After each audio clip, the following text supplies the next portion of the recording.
What's up, guys? It's Wraith. I'm back. I got something special today. I have a guest who I've been a big fan of his content for a while. His name is the Sandman of Terra, and he is a Warhammer 40K and Horus Heresy specialist, and he knows a ton about Warhammer 40K lore. It's his hobby. He loves it. So again, Sandman, I want to say thank you for joining me, and thank you for this questions, essentially just learning more about you and about what you're interested in. No, man. Yeah, no, thanks for having me. It's my pleasure. Yeah, like I said, one of the big things is I became a fan of yours during the time, I would say about 2020, when I started to really get into Warhammer 40K, and just like myself and other people, we went on YouTube and we found a lot of people creating content. I gravitated towards your content just from the perspective of how you present it and what you're giving as far as like the specifics and the insights to it. I also like some of your earlier stuff. You were very humorous in some of your stuff that you were doing. I saw a bunch of your shorts from the, I would say probably not the beginning, but the middle way. Some of your shorts were very humorous. So yeah, I mean, I haven't done too much in the humorous thing. I did a video that's like a 9-minute summary of the Horus Heresy, which took me a long time. And so I have a great respect for people that do the comedy videos, because they're hard to write. And that video ended up doing really well, but it's like that weird thing. Sorry if this is too much YouTube talk for your audience, but like it's that weird thing with YouTube where if you throw out content that's a bit different to what your audience normally likes, it will usually do fine in the long run, but in the short term, it is panned. So like that video, which is now one of my more popular ones, when I originally posted that, just I don't know why, it wasn't very popular with my audience, and so but it picked up over time. So it was kind of funny. So it's a shame, because sometimes I want to do the more funny style videos, but YouTube, I think, weirdly pigeonholes you. Do you know what I mean? Yeah. And I think that I also, because the thing is, I like looking at things in a jokey way, and there's also things that are. It's in some ways it's a lot easier in the jokey videos, because you don't have to care about accuracy so much. You can just kind of like quickly summarize Godblight as like, two brothers having a tussle, right, or something like that. But I also really like the serious moments of Warhammer 40K. I want Guilliman to I love that with Guilliman standing water, and he could be redeemed, and the force of the Emperor of Mankind flows through him. So yeah, it's kind of funny because I want to do both, but I can't really. It's a weird thing about YouTube. But yeah, maybe that's something I need to think more about. So that kind of leads me into what I want to ask you about, right? Well, what really inspired you to start your YouTube channel, really? Like what was it that got you? Because I know, listen, for me, I know that the hardest part about doing YouTube is actually starting it. It's actually getting up and doing it. So there's a buddy of mine called Alex, who I've had on the channel many times. He just goes by name. I think I've seen him. Yeah, Quipster Nerd on Instagram. He's also a very, very good painter. There's Golden Demons and all the crazy stuff. So he's very impressive. And we used to do a podcast together years ago, and that started towards the back end of COVID. And we did that for a little while. And I did used to get the odd positive little bit of feedback there. And we used to talk. Not actually so much about the lore, more just about like hobby and the games and a bit of everything, really. And then, you'd get the odd bit of positive feedback. And so eventually I kind of gave it a try. And the thing for me that pushed it over the edge was the book Saturnine. The book Saturnine for me, to this day, is one of my favorite Warhammer. It might be my favorite. It's a crazy novel. I mean, like if you look, in fact, just looking at this screenshot there, I don't know if the audience can see the screenshot that we're looking at. Right? Soon they will. That's my channel. So think about how big this book is. That book starts off the Terminus Degree storyline. It starts off the Leto storyline. It started off the Inquisition. It has Rogal Dawn's best moments. It has one of Jagatai Khan's best moments. It has the Last Stand of the Thunder Warrior. It's unbelievable in terms of its impact on the setting. And I read that and I was like, holy cow, I want to talk about this book something. And so my first video is me just talking about the book Saturnine. I actually didn't really get around to it until Mortis was about to come out. I remember, I think it was just before that book was released, and yeah, but it was the book Saturnine that I just like was wow. You know, I want to talk about this to someone, because also a lot of my friends didn't read the books at the time. I think that a lot of them do now, but they didn't really read the books, and so I couldn't really talk about it to many people because people also don't want spoilers. And so, in a way, it was kind of like, you know what? I just want to talk about this novel. Like, it was so important. It was so big for me. And so, weirdly, Saturnine, I think I credit with starting my channel. It was the push, right? It's the same way for me. Like with Warhammer, like really, it was the JOYTOY figures that really pushed me over. Like, I was like, you know what? I really enjoy these figures, and it was that one particular thing. So it's awesome hearing what like pushed you, because I know creating a YouTube channel and actually doing it, one of the hardest things is actually getting up the strength and courage to actually do it and put your stuff out there. Yeah, no, definitely there's a bit of that. And like people always say, you know, you'll always look back on your first video and cringe, right? So you might as well just start it whenever. Yeah. So now that you have been, what was the year that you first started officially? Like, when did you like really like your first start year, and when did you feel like you were comfortable and you were pumped? So I had a bit of a weird journey, actually. So just on my own channel. So my first video was 4 years ago, and pretty much about 4 years to the day. And so I did 6 videos on lore, and then a buddy of mine called AJ, he and I, you know, we also play the game quite a lot, and so we started doing videos on the games, and so we actually focused on the game for a little while. Like battle reports, right?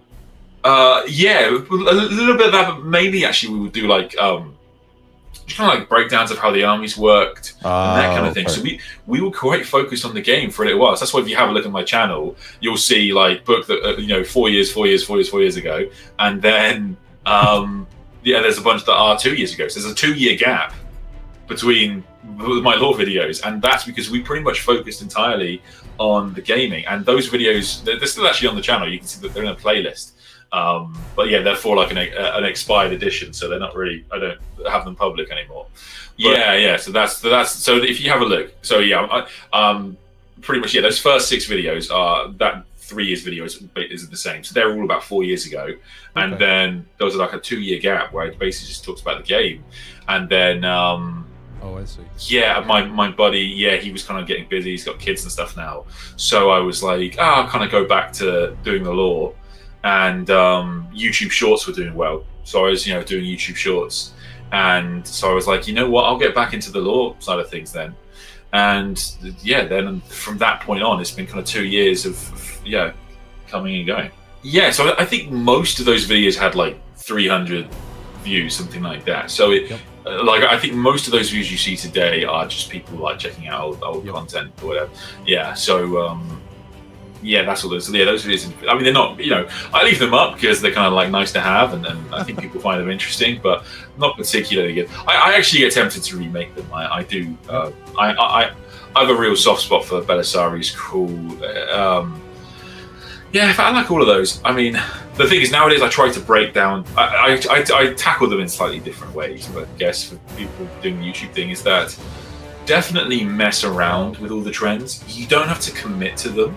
Like not all of them work, but for example, a lot of people didn't do shorts for a while. Now we're in this age where TikTok was supposed to be banned and stuff, and people were fighting for it. But for a long time, people probably remember people were like, I would never watch TikTok. I would never watch a YouTube short. I hate this content. It's the worst kind of thing. And so a lot of YouTube channels just refused to make any content in that of 60-second type. And so for a while there was just kind of like a couple of us that were doing it, and so that really helped us in that regard. It's funny. Also because it's one of those things where like there's not really a reasoning for it as to why you would make YouTube shorts content. It's funny, like, again, sorry, this is too much YouTube talk for your audience, okay. But it's kind of interesting because you do have to. One of the things I think I've learned is you do have to kind of focus in an area. So, for example, when it comes, like a lot of what I do now are long live form content and long videos. And in that respect, the YouTube shorts are not particularly useful to me. Sure. Because people that will watch a 60-second funny video where I talk about Be'lakor won't be interested in me talking, for 2 hours on, going through all the books that came out last year, because that's a long form process. And so you have to be a bit careful there. And so one of the things that I'm trying to pivot to more at the moment is like, if I do YouTube shorts in the future, which I plan to do more, I want to do them more of like the similar style. And so even if they won't do as well, they don't get as many views, it's more likely to generate people viewing the channel. The subscriber count on your channel it's not useless. It definitely plays a part, but it's not actually that important. It's really about how many people are interested, how many people are going to get notified of your video that are interested in it.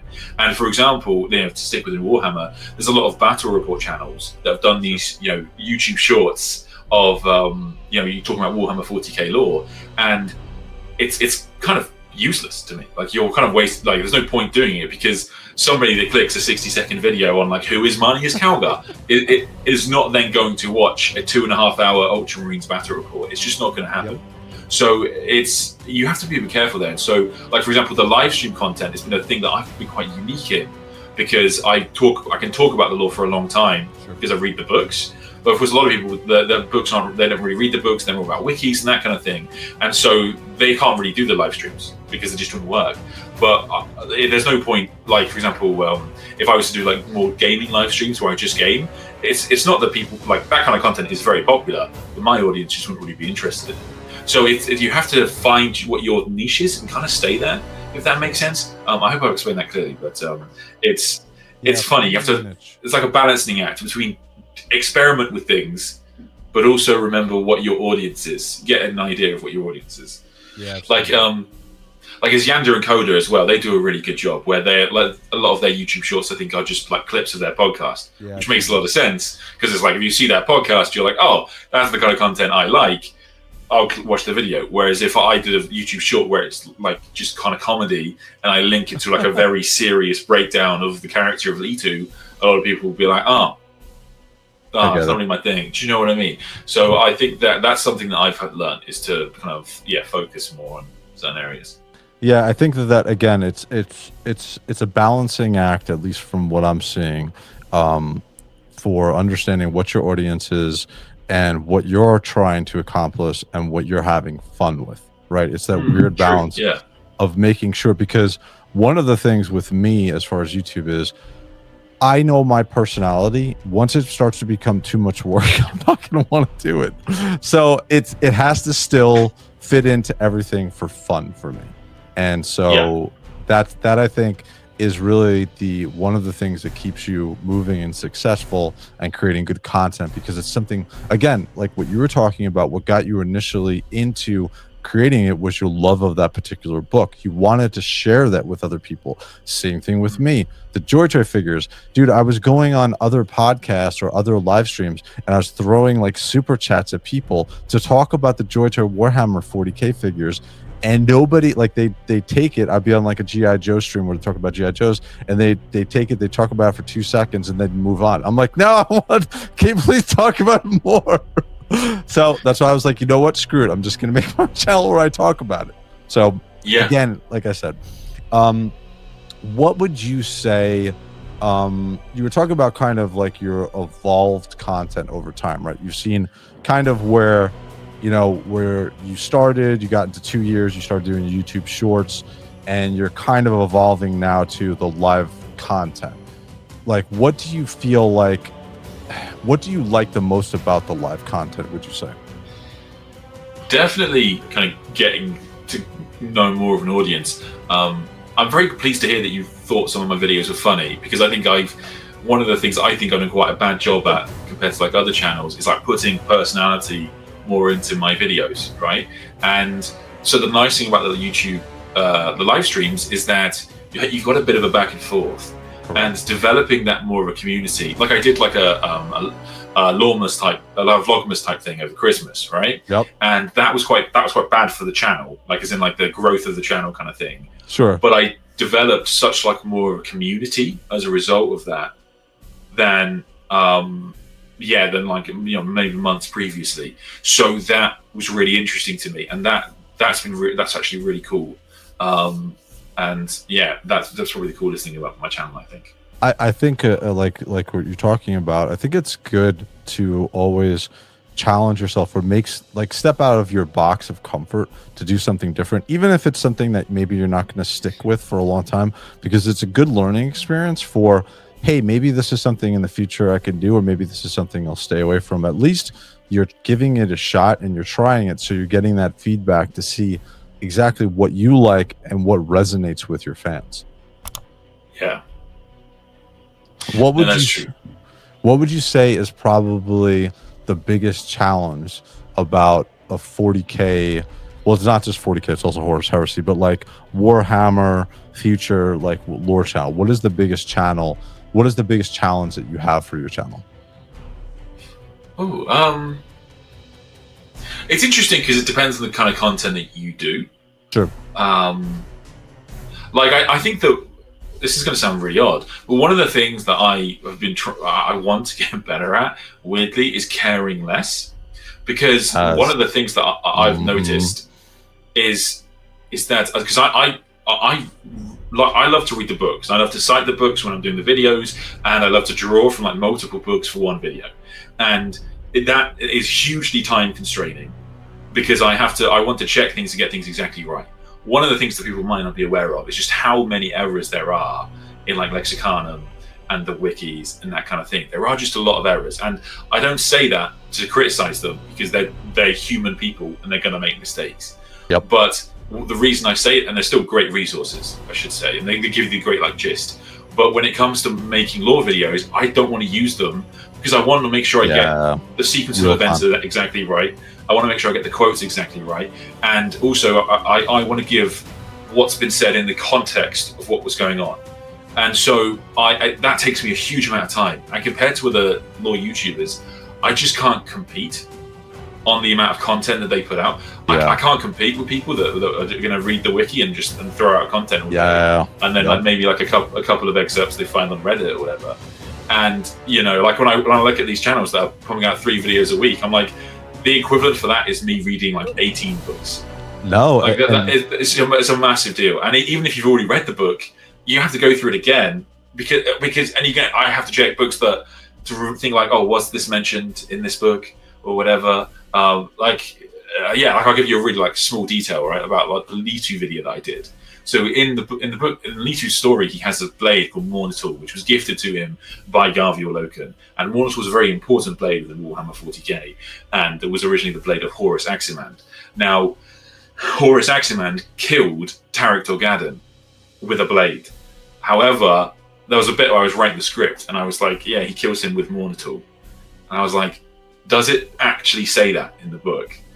Or does it just say he kills him with a blade? Because the name Mornitor wasn't given until a short story Dan Abnett wrote years later. And so like these things take time. And some of these things, like I say, are I'm competing against YouTubers and the AI YouTube channels who are just kind of like whacking, slamming things into AI and then reading it out and then calling it a day. Like I think every video on like the Emperor of Mankind is just like fake thoughts about the Emperor. But like at the same time, a lot of these things are things that I need to get better at in terms of just being like, you know what, just say he was wielding Mornitor and call it a day. Is anyone going to notice? But like I say, weirdly, I've kind of cultivated this relationship now with my community that they come to me, I think, because I will read the lore and make sure I get things right. And at the same time, I've also got a lot of people in the community who do also read the books, who will happily let me know if I don't get everything right. They'll correct you. But like, yeah, so I think that one of the things that I want to do is, this has been like a battle for me personally. And like, I'm like, should I just stop caring so much? And should I just like, you know what, try and crack out as many videos as possible? Because yeah, it'd just be far faster. But yeah, so it's a tough one. Yeah, I feel like, especially like what you're saying, and I'm going to give you a little bit of feedback here. For me, with your channel, if I want to know something, like let's say I'm doing, again, I'm only in 40K for about 5 years. And so I'm really excited about the JOYTOY figures. So for instance, when a new figure comes out that I don't know a lot about, I'm going to your channel first to see if you have a video on it, because I know everything that you're talking about is 100%, right? I have to check everybody else's information that I'm talking about on my on that video, that I give a little bit of a lore expertise on.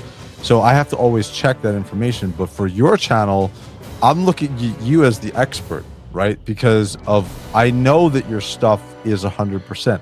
I know when I come to you with a question, and I feel like your fans are the same way, they know, not that we expect like whatever, but like we know that you love the like 40K lore, and we know you're going to take the time and the care into making sure you present it in the right way, if that makes sense. Yeah. I think as well, where it has really helped my channel is in able to like develop my own opinions, because it's very hard to develop an opinion when you, because in a way, because sometimes I should say maybe it's not the mistakes so much that are the issue, because like, to be fair, I do a lot of live streaming, so at times I'm probably gonna misspeak or just say the wrong thing, or if someone asks me about a book that I read 16 years ago, I'll probably be like, oh, what happened there again? Like, yeah, it's gonna happen, right? But like it's the way I can, like, I think the thing that I've done very well, the biggest piece of feedback I get is in terms of like generating opinions, because you can't really generate an opinion about, like, if you just read the wiki, and you can always tell with the YouTubers, because it's always like a wild theory, like there's a difference between going like, oh, Cypher is Alfarius because you know Cypher's kind of a mysterious character and Alfarius is kind of a mysterious character, so like okay, like that, you know, that's just a wild theory. And there's a difference between saying like, I think Cypher is Causeway because in the book Luther he gives us the possibility, the way the wording that Causeway uses in War is actually very specific, or very close to what Cypher says in Warhammer 40K. So do you see what I mean? There's a difference between like having like an opinion that's just like, oh, this is like a random thing that could be cool if it happened, and like this is a trail of breadcrumbs that I followed over like 3 series. And I think because of what's happened with 40K and the boon that it's starting to see, and the boon during COVID, that you have a lot of brand new fans, a la me, who are looking at people and their first, you know, these YouTube videos. This is our first indication of what the lore is, and we get an idea of how deep and how thick the 40K lore is. So, like, for instance, one particular thing, like, I remember hearing that the Tyranids are running away from something, right? And I'm like, wait, what? And so I'm like, where, you know what I mean? Like, that just becomes, oh, okay, all right, this is like something that's real. And then I remember, I'm like, somebody made a video, or somebody said it's actually not true. And then on your live stream, I'm like, yeah, is this actually true? And you're like, no, they're not actually running away from anything. Like, it's something that just grows on its own. It's a rumor that becomes fact, especially to new fans, because they hear it, right? They just hear people talking about it. No, it's a really good example where, yeah, you have that, and like, for example, it depends how you tackle that issue. So someone that wants to say the Tyranids are running away from something, I can listen to you if you want to talk about that, but then you need to explain away the passage at the end of Pharos, where we see the Tyranids find out about our galaxy. You have to explain away that passage. So what's happening there? Are you saying that they were running away at the time? But, you know, you kind of need to explain that passage away for that to make sense. So if somebody does that, like, I'd say that's quite like a, you know, they're taking that quite seriously. But if it just sounds good, I will say, like, this is a video I'd like to do in the future, that like where there is like little tidbits of lore, there's quite a few suggestions across the Necron codexes that maybe the Silent King created the Tyranids, or is connected to them in some way, because the codexes are quite like wink when they write in this style, where they talk about how the Silent King kind of like disappeared, and then like he came back at quite a convenient time. Not like is this something else, or you know, it might just be the case that it's the given statement that he saw the Tyranids, was horrified by them, and then came back to the galaxy. But yeah, it's fun. What? So going back to like your whole YouTube channel and your journey, right? What would you say is like your favorite moment, or like a big milestone for you? What is something that resonates with you as a YouTube creator and your channel that even now you look back on and you're like, that was actually really cool? Ooh, that's a good question. Because a lot of people you see, like, it's particular subscriber accounts, it's particular, oh, this one video like blew up and I got like a million views. There was one of my most popular live streams was unbelievable to me in how quickly it kind of came about. So it was me and Alex, I mentioned, and we were talking about the title is "What is the Emperor doing now that he is awakening?" And that video, that live stream, was kind of wild to me. How do I put this? Like we just kind of we kind of needed a topic for that evening, and I was like, oh yeah, this would be a fun thing for us to talk about. And I kind of came up with a few talking points for the video. I was like, we can just kind of talk about that. And the response to the stream was so wild because, firstly, it becomes very evident how few people read the books, right? Because like as well as like you talked about the concept of the tyrants running away from something, you also get the reverse of that, where fans don't believe things are canon because someone on Reddit said this is not actually canon. And so when we talked about the concept of the Emperor awakening, we got so many comments that were like, this is clickbait, this is not true, you've just like made this up. And I was like, oh no, this is like I'm honestly trying to convince people, like, no, this is from the books. Like, this is real. This is like, you can read the Dawn of Fire series and they use these specific words. And so like the response was kind of wild. And that's why that video has done so well, I think, because it's like, it's kind of like, I don't know, people come to it quite angry a lot of the time. And I'm like, just watch the video and you'll see where we quote the parts of I do quote the books in the video, talking about how the Emperor is awakened now. That's a thing within the setting. And it was kind of wild. And it was also just quite funny to me because that video had so little prep. Yeah, I get what you're saying. I also think that one of the lessons I've learned is to focus on making, like, it actually took me a while to understand when a video is good, and there are still videos that I make occasionally and I'm like, this is a great video, and it doesn't do very well. But for example, the most popular video on my channel is understandably my introductory video, which is just the timeline of Warhammer 40K, right?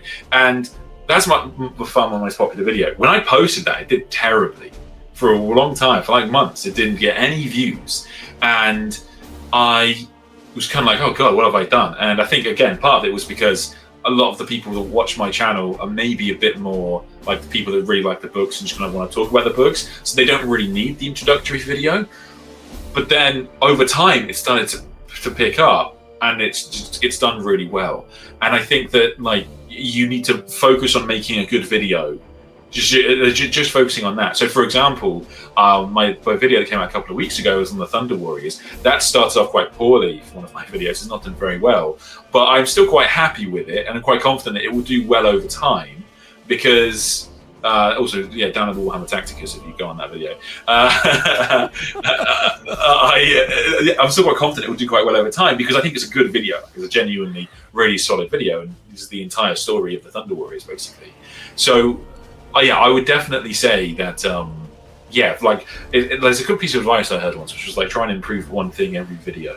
And I've tried to do that, and you do just kind of get better over time. It's not actually done that well, but I actually do really like that Javura Morkanth video on Abaddon's daughter. That was I really enjoyed doing that, and she was a really great character. From the Fall of Cadia by Robert Rath, and just kind of doing that. And I also, because you had the Fall of Cadia, the Battlefleet Gothic video game, I kind of had all this footage to use for the Fall of Cadia, which was kind of cool, because one of the issues of doing Warhammer Lore videos, understandably, is there's just not a lot of images for some factions. And so, making a video on Javura Morkanth was a lot of fun. Sure. And I really enjoyed doing that, and I worked with another hobbyist to make it. And I think it came out really, really well. But normally it's just from like reading the book, and I'm like, that is cool. So as soon as I was reading and it was talking about the daughter of Abaddon, I was like, okay, that's going to be big. And then once I clocked that will normally be relatively early on into a book that they introduce a plot line like that. that I know is going to be good, and then I read to. I'll definitely make a note of a quote from the book that is hard. So I like to start off my videos normally with like a really hard quote, then giving like some exposition, and then going into like the lore. And so that's kind of how I like to do my videos now. And so yeah, finding that hard quote is normally quite good. And that quote has maybe my favorite, which is I'm sorry, Morgath, I have disappointed you, but in my experience, that's what fathers do. And I was like, oh, that's so good. That's definitely starting off the video. Yeah, I like one of the things I took my day with a buddy. We were thinking about doing a D&D campaign. Some guys that live locally to me that are from the Warhammer community, and I was thinking what might be fun is maybe I should spend more time in an accent.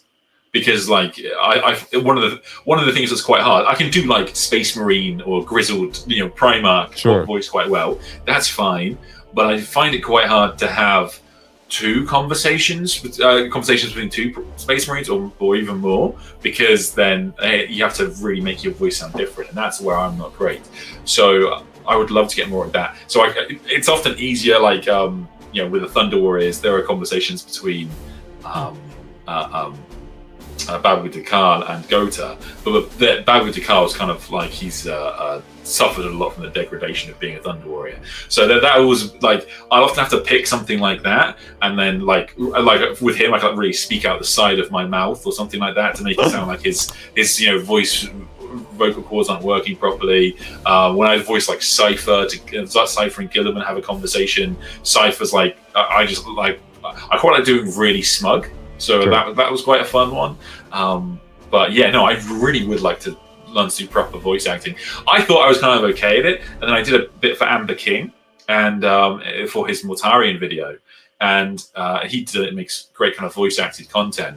But then everyone else, like I thought I did quite a good job, and then I watched the video, and everyone else in the video is so much better than me. It was embarrassing. I honestly felt bad. Like they were so good, and yeah, so it's funny because like you kind of think you can do it. I'll be honest, it's kind of like, I've never golfed. I kind of assume I'd be great at it, but I don't know. But like it's kind of like that, and like I kind of thought I'd be good, and so but it's actually been something I have to learn, and it's been it's been a process. So one of the things that's quite embarrassing was when I started doing YouTube Shorts, and I started over enunciating everything I said, because when I was a kid, my parents would be like, and it's that British thing, right? You know how Americans make fun of the Brits for like pushing words together, British and that kind of thing, right? And forget leaving letters out. I'm very bad for that. I'm awful, and so I constantly just leave letters out when I'm talking. Apologies if I've done it. To over exaggerate it, yeah. And so I compensated, yes, by overdoing it. And that made me sound really like an AI. So I'd be like, I am Rabute Gilliman, and I will fight for the Emperor of Mankind. And so I'd get all of these comments that were like, I hate these AI lore channels, like please don't use AI, blah, blah, blah. And I was like, oh no, I am a real person. I'm just not very good at talking. And so I kind of feel like I've had to learn to speak again. And at least get more comfortable, because it's moving, because the reason you can tell that's AI is because it doesn't really sound like a human person. Correct. It's the uncanny valley. Yeah, exactly. Yeah, like human beings do push words together. Like when you say for the Emperor, everything is not perfect. Kind of, yeah. So it's and like a big part of it is feeling more comfortable. I'm quite good in the podcast like this. That's not too intimidating. But when I load up a passage, I'm going to read it through. It's kind of like stage fright or something like that. It's been a thing I've had to kind of fight with, because I just kind of get in my head and I talk far louder into the microphone than I would normally. And I just kind of I'm over enunciating everything that I'm doing, and breathing way too much between words. It's kind of a weird one. So that's, in a way, I kind of feel like I've been learning how to speak again, but I think a lot of it is being comfortable as well. Yeah, I made what's funny is I made one of the couple of first videos I made was a lore video on the Grey Knights, because I love the Grey Knights. And so I made a lore video, right? And one of the things, like, I can tell you right now, dude, like, I went and I did like, I don't know, like 20 takes, and it was only like a 1 minute video, right? And I'm doing number of takes on it, so I'm like, I don't like how I sound, and I'm listening back to it. So I can just imagine from your perspective, having that in the back of your head, you're like, okay, I got to do this. And then, so does it take like a lot of takes for you to get like when you're actually doing a produced video for you? Yeah, it can do. It depends how much I'm in my head, to be fair. Sure. But, you know, because one of the other things that I read, and I think this has helped me quite a bit, is people talk about how, like proper voice actors, I believe they try to do as much as they can in one take. Because normally your first take is the best. Because when you start overthinking things, it gets worse. So I've tried to do that. So I try to read it through more beforehand, you know, think it all through, and then give it a go. And yeah, that's helped me quite a bit. But yeah, it can take a lot of takes. If I don't get it right, it's going to be a while. And my poor fiance, she'll be like, she'll hear me like saying the same phrase over and over again. In fact, there's one that like made me laugh because I was doing like the Emperor's kind of famous speech about the Space Marines, you know, and you know they will be my finest warriors, right? And there's a bit towards the end where he goes, they are my Space Marines, and they shall know no fear. And I was doing that over and over again, and eventually, I don't know why, but I was saying like no fear. Like no, and so so she was like, "Why do you keep saying like no fear?" Like she thought it was like oh, I get it. And so if I do a speech like that, I'll hear from the other side of the apartment. Just I go no fear, no fear. Like it's like it's just something to be shooed away. What? So what originally drew? Because you're obviously a lifelong 40K fan. Like one of the things from an American standpoint is, I'm a little bit jealous because all of you English guys got to get 40K into you when you were younger. So it's ingrained, essentially, not ingrained, but like for a lot of people who are into 40K, like you got into this at an early age. And so you've kind of grown with it. So it's kind of been ingrained into you from the perspective of, hey, I know this isn't something I have to catch up on. So what drew you, like, I'm guessing you've been a fan for your whole life, essentially. What drew you into 40K? So yeah, since I was about 7 years old, I would say, something like that. So I, Lord of the Rings was the big entry for me into Warhammer generally. It's funny you say that because there was a set of magazines that I'm sure any of your British fans will know that have been in Warhammer for a while. They were called the Battle for Middle-earth magazines. I think one of the best investments Games Workshop ever made, because you could get Warhammer relatively cheaply. It was like £2 a magazine at that point in time, and it was pretty cheap. But it got so many people into the hobby at that young age, and I meet so many people that if I say to them in the UK, Battle for Middle-earth magazines, there's a pretty decent chance they'll be like, "Oh, that was my introduction to Warhammer." So that was what it was for me as well. And I had a buddy at school called Connor, who's actually still in Warhammer as well today. Mm-hmm. And he, so he loved Lord of the Rings as well, and he played it. So yeah, we would kind of, we didn't really play much. Yeah, we just kind of like, you know, talk about our collections and hang out. Yeah, we loved Warhammer together. And then he had like a box of Space Marines that he didn't want. And were they already put together? Well, yeah, they were put together and they were painted. And they were painted quite well as ultras.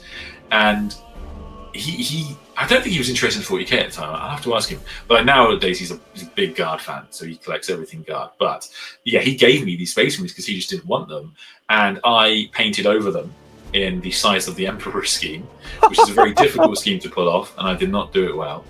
And so yeah, that was my kind of introduction to 40K. My brother had been into 40K for a couple of years before then, and yeah, so then it was just kind of from then on. And through high school, most of my friends played fantasy, so we mainly did fantasy. And then the old world, yeah. I can't remember what it was called by then, but like whatever the equivalent of like Warcry or Mordheim was, I remember we used to do a lot of that. and we did do some Apocalypse actually. I remember when we were, that was quite fun. When we were in school, sorry, that was quite funny. And I think this was the first edition of Apocalypse, and we had like Titans made out of Lego and like crazy stuff. That was lots of good memories there. So yeah, there's but I've primarily played fantasy. So about 7 years old is when you first started getting into 40K, you'd say? Yeah, I think it would have been about 7 or 8. Yeah.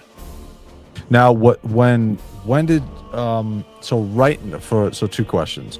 First is, do you play the tabletop? Do you play 10th edition now? And did you play it growing up? So you know what? It's funny because we did play from time to time, but like not very much. I think when we did play, we'd mainly play like, I think it was Wartime back then. I can't remember what it was called. Whatever the equivalent of like Warcry was back then. We used to play a lot of that. And I remember the Bretonnian rules came in the White Dwarf. Sure. And so I played Bretonnians. And I remember, for example, we went as a school, like there was 4 of us on my team, and then there was an older group as well who played 40K. And so we played fantasy. I played Warhammer for my school. There you go. Sure. And we went up to Warhammer World, and our teacher took us very kindly. And that's like a cool memory for me. That was a great day. Getting the day off school to go play Warhammer was nuts. And but like I remember I got crushed because I remember playing, setting up to play, and it suddenly dawned on me I didn't really know how to play. I knew like little bits and stuff, but like, I think it was one of those things where back then I had like 2 of my friends who knew the rules really well. Sure. And so we'd kind of like design our army lists and set up our armies, and then they'd kind of tell us how everything worked. And so like we just kind of run and have no idea what we're doing. And we'd very rarely finish. It was one of those things we'd very rarely finish games because we'd normally kind of like ally 3 people against 3 people or whatever it was. And like we'd get like 2 turns in. I remember when I was a kid, for example, like me and my brother, my dad took us to Warhammer World one day, and this was at Warhammer World at the time. They had like a massive Minister, and like it sounds to anyone that doesn't like Warhammer, this is the saddest story, but for me it's awesome. we just spent the day setting up our armies because I was good, he was evil, because we chose on my birthday, so I got to choose good. And we just set up our armies to just like as even if they weren't at the Battle of the Pelennor field, we put them in anyway. We set up the armies, play like a quarter of a turn, and then had to pack up and go home because it took too much time. But like that was like one of the best days for me. Like that was such like a cool day. Anyway, sorry, I can't remember the question. Oh yeah, no. Do I play 40K now? I do, yeah. So I have played quite a bit of 10th edition. I've also been playing a bit more Horus Heresy this edition. Interesting. Which has been fun. Good. I have a question about that for you, so keep going. Yeah. No, go ahead. Well, I was gonna say so my experience, I just last year I wound up purchasing a 6,000 plus point Grey Knights miniature army, right? Fully painted. Nice. Yeah, perfect, like awesome paint job from the user, from the person I bought it from.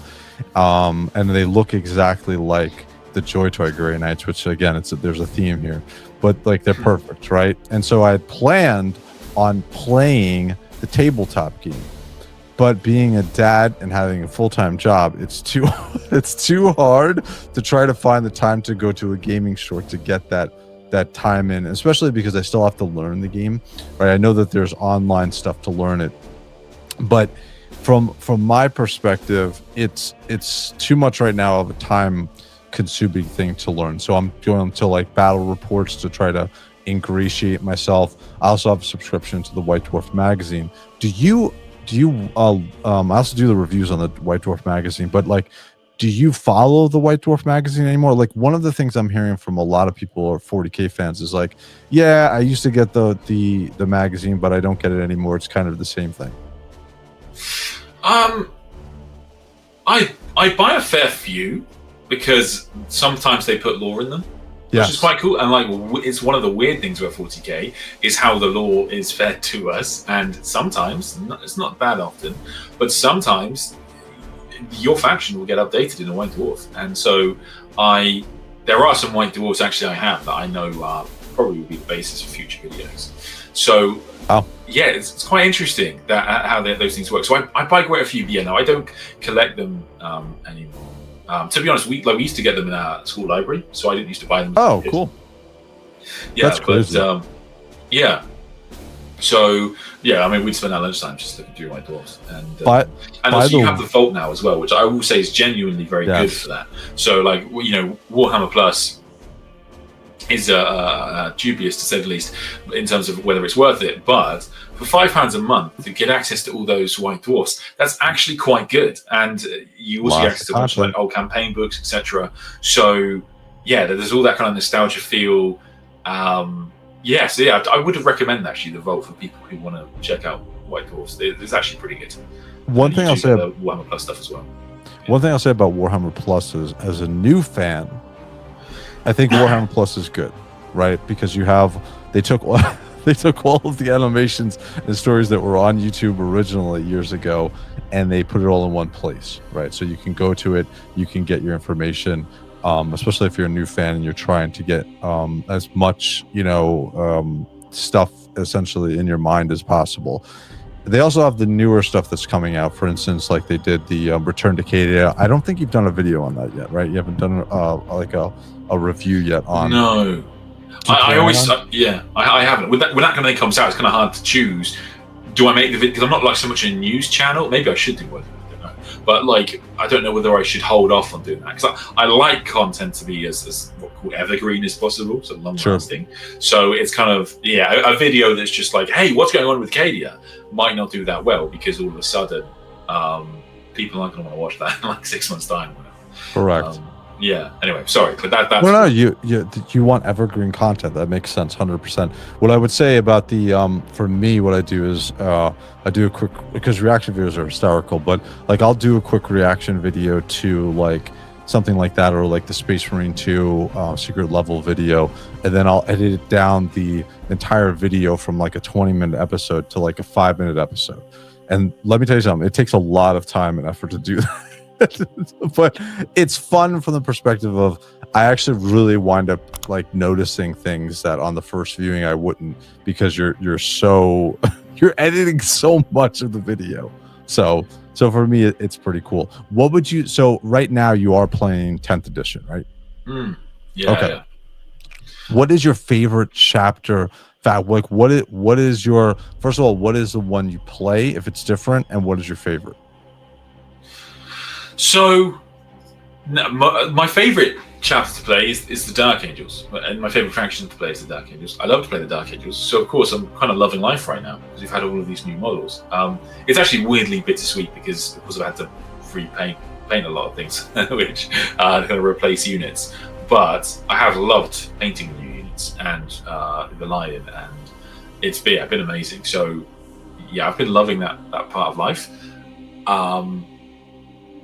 But yeah, so sorry, what was the other part of the question? So it's saying, so your favorite chapter is the Dark Angels, and you play them. Yeah. Do you play competitively, or did you play for fun, would you say? So I have played quite a lot of competitive 40k in my life, and I do like tournaments. I genuinely do. I actually haven't played the Dark Angels competitively that much, but I've played quite a lot of GSC competitively, and that's quite a fun experience. Genius Steel Cults are one of those factions that people really enjoy playing against. Like, for example, one of the armies I chose as a kid, alongside Space Marines, was the Tau Empire. And I've always had a soft spot for the Tau. I just always have done. Loved the look of them as a kid. And like, people hate playing against Tau. You'll notice it. And if you're playing in a tournament or an event or whatever. And why do they hate playing against Tau? I haven't dipped my toe into it. So. To be fair, I understand it. A lot of some armies, the game plan is to basically try and stop your opponent from interacting with you as much as possible. Sure. And so, like, when you lose to Tau, you might kill nothing, or at least very little. And so games against Tau can often be quite fun. So I genuinely do get that. And for example, compared to GSC, even if I beat you when I play GSC, at the very least, you'll kill a whole bunch of Gene Stealer cultists. Do you see what I mean? So and that's still quite a fun experience. So people, I think, really enjoy that. And also, whereas Tau, it depends on the edition of the game. Like, there's been a few different design philosophies, I think, behind them. But a lot of the editions, competitively, the decision has been to basically prevent your key units from being. There'll be a mechanic that prevents your key units from being targeted, whether it's your characters or whether it's units protected by drones, and then you've got everything else just kind of like being a nuisance. So it's just not particularly fun. But like GSC is the opposite of the tower. So GSC, I will take out just GSC. throwing bodies at, Yeah, well, but also just like the social element of like, you as a tablet player, you notice it when you take out GSC and people are so excited to play the army because GSC, again, it depends on the edition of the game. You know you're going to kill something. Yeah, you know you're going to kill, but also they've normally got a mechanic that's just kind of like a little bit fun, a little bit different, and it's just something fun to make the game a bit more interesting, I think. And so I think in that respect, I've kind of enjoyed playing GSC quite a lot. So we covered 10th edition. You highlighted a little bit that you like the Horus Heresy. So have you played? Are you because one of the things that's interesting about Horus Heresy from a tabletop perspective is I don't hear of a lot of, and I don't see a lot of battle reports for Horus Heresy games. There aren't a lot, yeah. So now, I mean, to be honest, there's kind of a natural monopoly with Warhammer and tabletop gaming generally, and I know quite a few of the battle report channels in the UK, or at least I've spoken to them, and I've asked like, are you interested in Horus Heresy or AOS or whatever it's going to be, and to be honest, I think they just don't do so well. People want to mess around with them and would love to play a different type of game each week. Most people just want to see 40k, and there's nothing wrong with that. It's just the way of the world. They just most people, like you say, most people are like yourself. They got jobs, they got kids or partners or responsibilities, and so they're not learning 4 different game systems.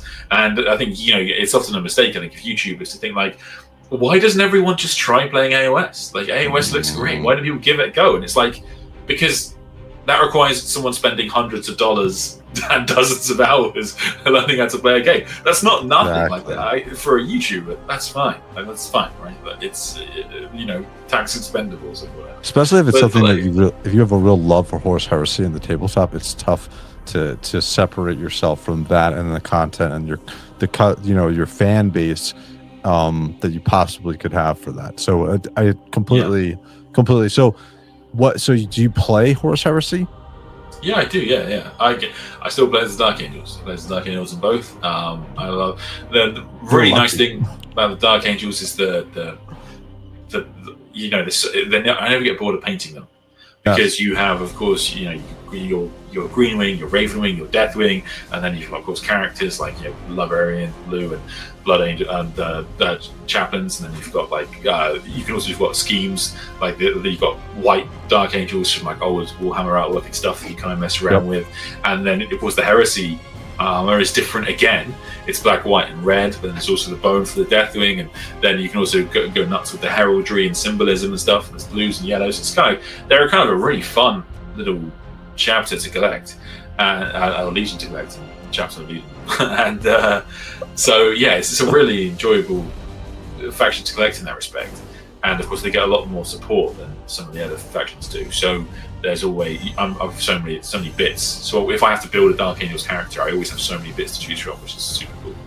And you can use them. The Horus Heresy, it is what it is. But like a lot of the models and stuff, the bits you can interplace between 40k. You can add it to the 40k. Absolutely, yeah. I mean, absolutely, and you definitely can. You definitely can build an army that is usable in both. It's it will just be quite limited. So like a standard, the way weapons work in Heresy is a bit different. So you can't do like a tactical squad where you've got like one plasma guy, unless you're like, I think Ultramarines can do that, but other legions can't really do that. So there's like, obviously we don't have Gravis in Heresy, or we don't have Phobos in Heresy. So there's a lot of things that wouldn't really work and really fly. And Heresy's a bit more casual. It's a bit more of almost like a narrative war game. And so, like, people focus quite a lot on making sure their faction would look either like their head canon or like it would in the books, basically. So it's a funny one, but yeah, you could definitely build a Heresy army that was playable in 40k with like a minor bit of proxying. Sure. So yeah, that's something to bear in mind, I guess. Now, for because you're a big Dark Angels fan, what is your favorite character in the Dark Angels? Is it Johnson? Is it Azrael? What is your, like, what do you, because again, you have a unique perspective because you have so much deep dive information. Like, is there a particular character that most people wouldn't know about the Dark Angels that you have a certain affinity for? Well, I think that people of my age or older will get why I say this. People, like, he's not as big of a thing nowadays, but people really don't understand, I think, how much Cypher is just the coolest character in Warhammer. He is just the coolest character. No one really comes close. There are a bunch of gunslingers in Warhammer. Cypher just is the best. And they put a lot of work into Cypher's backstory in Heresy. He has an incredibly detailed story. And from, this starts in the 6th Horus Heresy book, really, and goes all the way through to the end of the Siege of Terra and beyond into Luther's book. And there's probably 8 books there I can think of without short stories where he's appeared, where, like, it's not necessarily one character. That'll make sense if you've read the books, but like the storyline feeding into Cypher's kind of creation is a long one, and he is by far the baddest man in Warhammer, and is incredibly important. I mentioned the Emperor Awakening earlier. One of the very first things the Emperor of Mankind does when he awakens is contact Cypher. That's how big a deal this character is. And so, I can't wait to see what they do with him, and anything to do with Cypher, my eyes are immediately going to be hyper focused on. Have you so this is I'm just want to highlight this really quickly because this is a large portion of why I love Warhammer 40K. Have you gotten any JOYTOY figures? Yes. Sorry, it's on a shelf. That's okay. You don't have to grab it. Tell me. Yeah, actually, there's one behind my YouTube thing. So I have a couple of the Dark Angels guys. Oh, okay, cool, perfect. So do you have the lion? I haven't got the lion. No. Oh man, dude. I tell you what, actually, it's the cost of them. Mate. That's the only thing. The only one I really want to get is this. I know this is a bit of an odd one, but is Messinius. Mm-hmm. Because I just love him in the books. He's just a really likable character, and he also looks super nice. So I'd quite like to get Messinius. But yes, the lion as well. I can't remember how much he was, but he was. I remember double take. Let me tell you something about the lion. He comes with a lot of stuff. He comes with, I think, 4 heads, and nice. He comes with so much stuff. He comes with little dudes holding his sword. Everything. He comes with so much stuff. What's funny about his model too is he's the 40K model, and what JOYTOY is doing right now is they're coming out with old Horus Heresy Primarchs. So it's interesting. Are they going to come out with another Lionel Johnson for the Horus Heresy regarding JOYTOY figures? So that's interesting. One of the other things I really wanted to point out was one of the Battle Reports teams that I follow on YouTube is Hobby Goblins. I don't know if you've ever heard of them. They're pretty cool. They're based in the United States, and I actually sent them a Lionel Johnson JOYTOY because we plan on doing a dual opening of that. Nice. So I'll send you the link when we do it, so you can watch the video. But I'll say this about the JOYTOY, and we'll a little bit later on we'll talk about it. I am amazed at how much they are expensive, right? But when you compare them to compare the cost of the miniature figures to the JOYTOY figures, there's something wrong there. There's something that doesn't make sense for me, because you have a miniature figure, granted it is made to play with the game, but it's unpainted, it's not articulated, and it's most of the cases it's a 32 millimeter scale.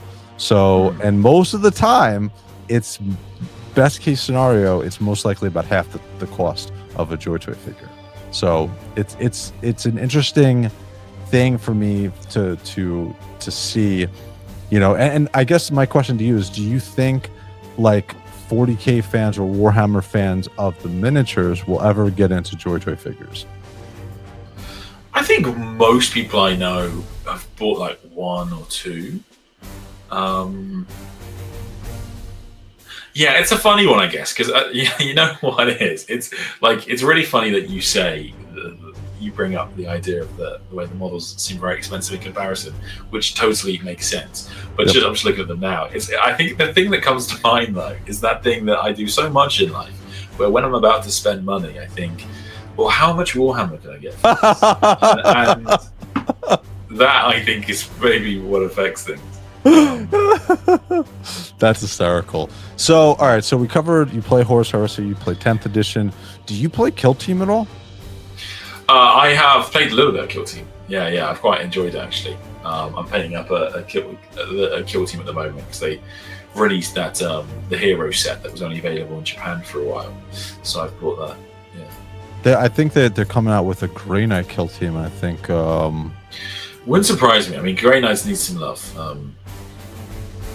Yeah, if anything, the only thing that would surprise me is that would suggest Grey Knights aren't getting a whole range refresh this edition. I don't think they're going to get 10th edition. I'm really looking forward to this summer when they come out with the new 10th edition codex. I think that they'll probably do one change, like one updated model, maybe a new Caldor Dragor in like a larger scale.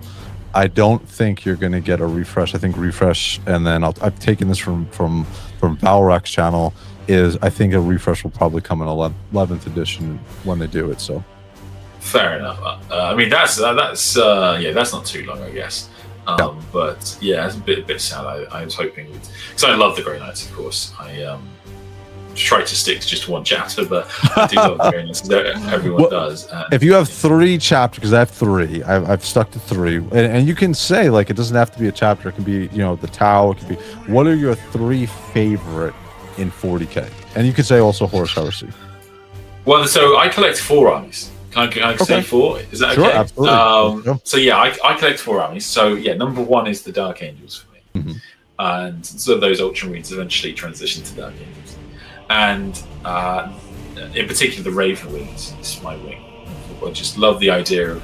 There was a good chance I would have collected. There's a chapter, right? Whites. They're the second company. Oh, okay. And so. There's a good chance I would have collected White Scars because it's just, I think just that concept of just like an army of Supermen on motorbikes is just awesome to me. Anyway, so I actually collected Chaos Affection, which is the Black Legion. I like the Black Legion. I have all the Black Legion. And I actually love the Black Legion. Abaddon is awesome. I get killed for saying I like Abaddon, by the way. People are like, "You're such a loser." I'm like, I'm sorry. Yeah, that's Reddit and YouTube for you. That's what that is. And so then there's Tau and GSC, and so I love them 4 cool. really. But it's interesting because like for me, Tau, when I play Tau, I feel like a kid. Like when you build Tau, like have you ever built like the Tau Commander kit? Yep. It's just like being a kid, you can build it whatever pose you want. It's like JOYTOY. They remind me of Big Hero 6 from that. Yeah, you got that vibe. It's kind of like Iron Man. That's the thing. When I was a kid, this was before Iron Man film came out, so I wasn't really aware of the character. But it was like an Iron Man vibe. It's just that idea. You take a little guy, put him in a big suit, and you can kind of go toe to toe with a Space Marine. And GSC, as I say, I think are probably one of the most enjoyable armies to play against. People have a really good time with them. Depends on the edition, I guess. But yeah, I think people love that.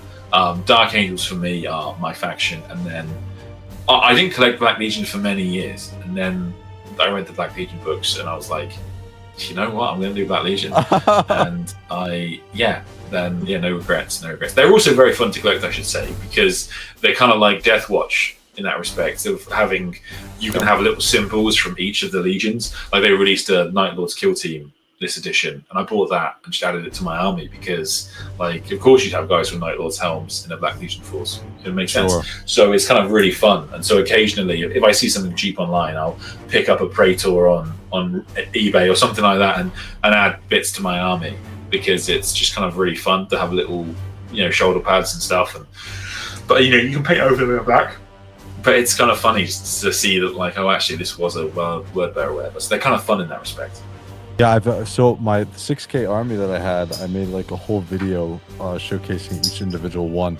Now, even though I might not have put the figures together, like the miniatures and the paint, I totally appreciate like the sculpts of like the miniatures. They're amazing. Like even though they're a bit older, like I think they're amazing. And the JOYTOY figures did a great job with being able to add them, like take the, I guess that they got the sculpts or whatever, they got the designs specifically from Games Workshop for their JOYTOY Grey Knight figures. Once I saw them, man, oh my god, like I was like, all right, I'm a Grey Knight fan. Originally I was a Blood Angel fan because of the game Battle Sector, right, a couple of years ago, which got me into 40K. Right. But then I saw the Grey Knights, and I started playing the game Chaos Gate Demon Hunter, which I don't know if you've ever played. That's probably in my top 5 of video games of all time, and I'm old. Okay, I'm old. So the fact that I'm saying that is crazy. Like I have 900 hours on Steam playing that game. It plays like if you ever played XCOM, and it plays like Kill Team. So you're controlling only like a couple of Grey Knights. If you ever have a chance, check it out. It's a great game. You know what, I'd actually asked that. Because what I've been trying to play way more of them, of like 40k video games, and I've been playing quite a lot of Rogue Trader recently, as well as Space Marine 2, of course. And it's been quite useful actually, because a lot of the footage, I haven't used a lot of it so far, but I keep putting it to the side. I keep recording myself playing it and being like, "Oh, that would be useful when I do this kind of video." But yeah, if you have any footage of you playing, screen capture, if you're alright with sharing it with me, I would love to use it. Because the only downside, of course, is that I am often terrible at these games. And everybody's terrible to initially start, dude. Like, oh man, maybe. I was trying to get some footage for like Space Marine 2, because like, I was talking about the Minotaurs in the Thunder Warriors video, and I was like, there's not a lot of art for the Minotaurs, so I was like, you know what, they're in Space Marine 2, they're one of the chapters, so I can just get some footage of me playing Minotaurs. That would be great. And I just got all these comments like, man, you are terrible. you are terrible at this game. And I was like, I can't stress enough how hard I was trying when I was making that, because I was aware that people would see this, and so I was working really hard to like, you're sitting there sweating. You're like, oh my god, I'm getting killed for this. Man, I'm terrible. I play PvP. In fact, this is embarrassing. I don't game as much, but I got my fiance actually got me a PS5 for Christmas, and so I've been playing Space Marine 2 on the PS5, and I was terrible at PvP. Like I was trying to get good at PvP, because that's the only way you can use Chaos Armor. Yeah. And so I wanted to get some Chaos Armor footage as well, and so I was trying to use it. And then she comes in at one point, and she's like, "How's it going?" And I'm like, "Oh, I'm terrible at this. I honestly, I'm so bad. Like I'd killed like one person. It was awful. It was really bad, and it wasn't like a good kill. So I was like, I've literally got nothing usable. I'm just terrible, absolutely awful. But my microphone had been left on. Oh no! So I wasn't aware of this, and so over the TV as I'm playing this game, you just hear this guy go like very genuinely go like, "Ah, mate, you'll be fine. Just like go bulwark, and then just kind of raise the shield, and you'll be trying to give advice." And I was like, "Thank you." That's very kind. But I didn't realize I was just like self-flagellating, and just being like, "Oh, I'm terrible at this game. I just can't kill anything." Anyway, it was disheartening to be that bad. I did not understand how anybody could kill anything. What you should have done is, so when did you try to do the PvP? Was when the game first came out, or a couple months into it? Okay.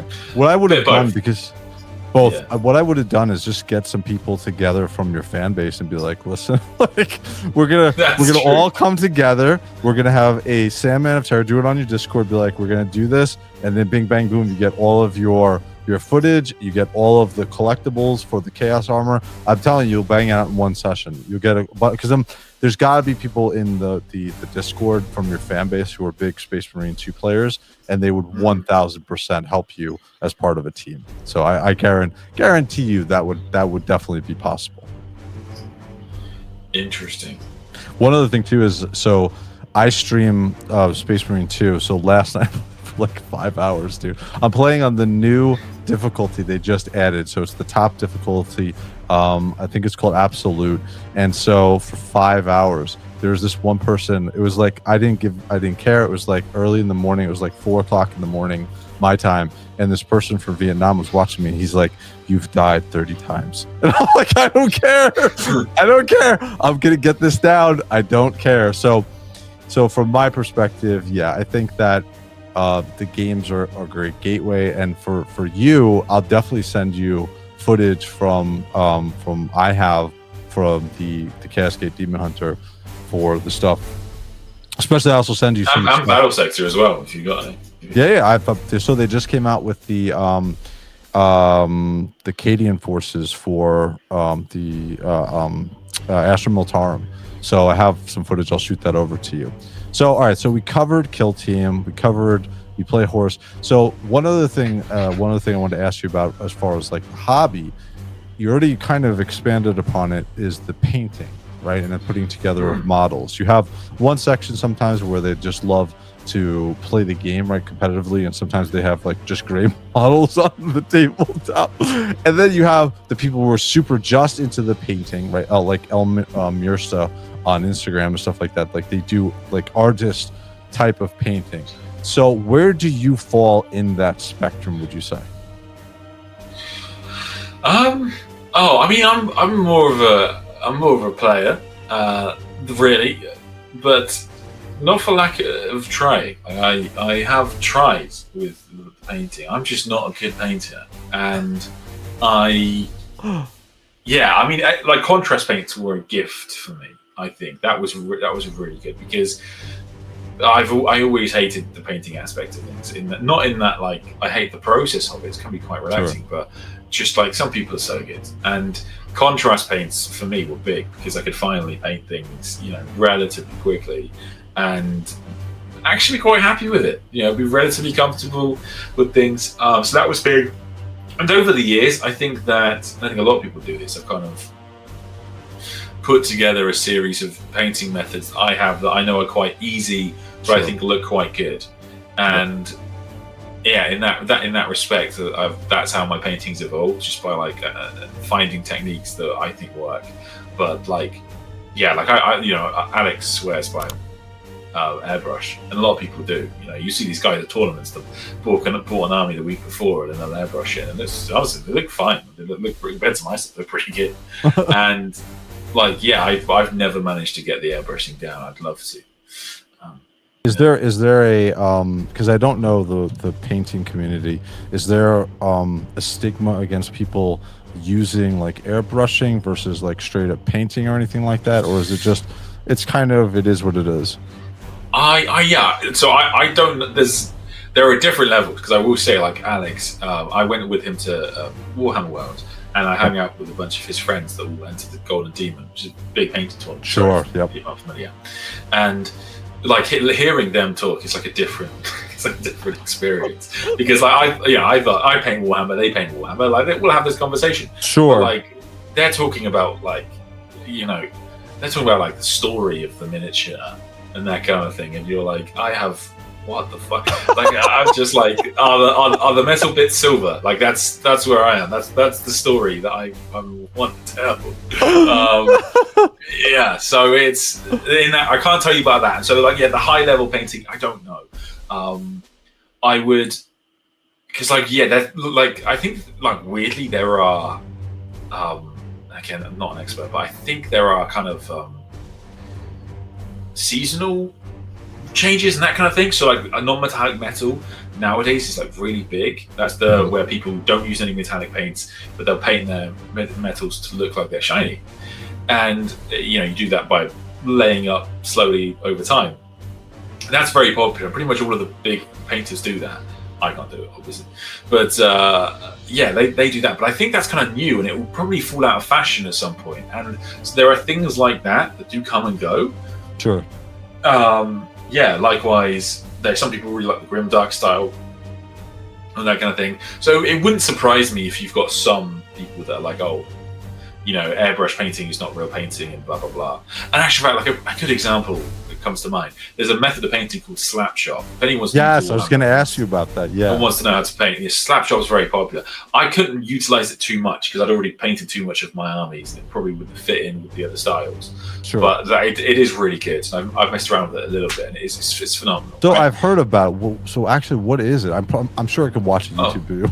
Sure, yeah. I mean, there are a bunch of YouTube videos that will do a much better job on that. But like the emphasis of it is that it uses contrast paint. Contrast paint works by the heavier pigments are darker and they fall into the recesses. So to make that exaggerate that process even further and to do it very quickly is if you do that onto a model that's already kind of layered from white to black, because you kind of have to use contrast paint over a white or a very light. Sure. I'm explaining this terribly. You have to use contrast paint over a white or a very light primer. So what the slap shop people do is they actually prime in black and then dry brush with grays and then whites. So then you get this model that's kind of like a Warhammer model, looks like it's in black and white, like black and white photo or something, and it just goes from black to white. And because of the way dry brushing actually works, the edges will be lighter than the darker bits. So then when you go over with the contrast, you kind of exaggerate the effect of the contrast paint, and it looks really good. And but when that came out, for example, you made me think there was pushback. People were weird about it. There were some people that were like, it's something new. or like, it's like it's not real painting, and like it's kind of like cheating or something like that.